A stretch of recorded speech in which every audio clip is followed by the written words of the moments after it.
OTAs just wrapped up for the Miami Dolphins for 2016, and now we're going to be looking forward toward minicamp next week. Right now, Jarvis Landry talked to us today. We're going to be having a report on him later today.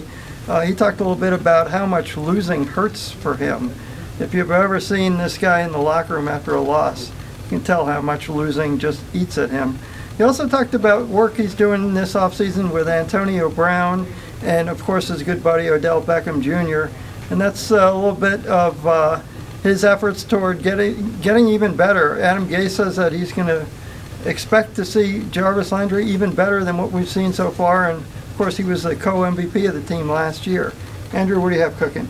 Well, I'd say, if you look at OTAs the last few weeks, what we keep hearing about is the offensive line. And, it's one of those, on paper, this should be really good. You got 4 first-round picks. Laramie Tunsil obviously dropped to the Dolphins this year.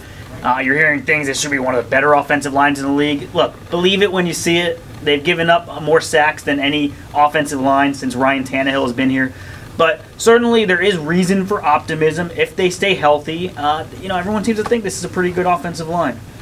I think so. They do have a lot of talent to work with this year, more than any that they've had since Tannehill's been around.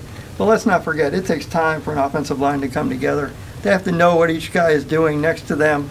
That's not going to happen overnight, so I wouldn't expect miracles in September anyway. One guy who we haven't talked about yet, for good reason, because he hasn't been here, safety Rashad Jones. He's the other guy who was co-MVP last year. He's holding out, trying to get a better contract. He still has 2 years left on his contract. There's even been noise about maybe he'll sit out the season. That ain't happening.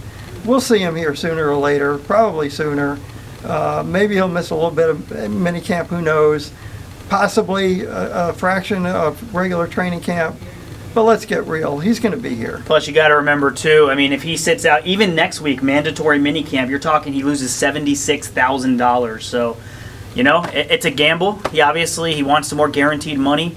But we'll see. The Dolphins certainly need him this year. He was one of the better players last season. How much are you going to lose if you're not here next week, Andrew? I think I signed a 3-year, $30 million deal with the Palm Beach Post this offseason. So cool. Very cool.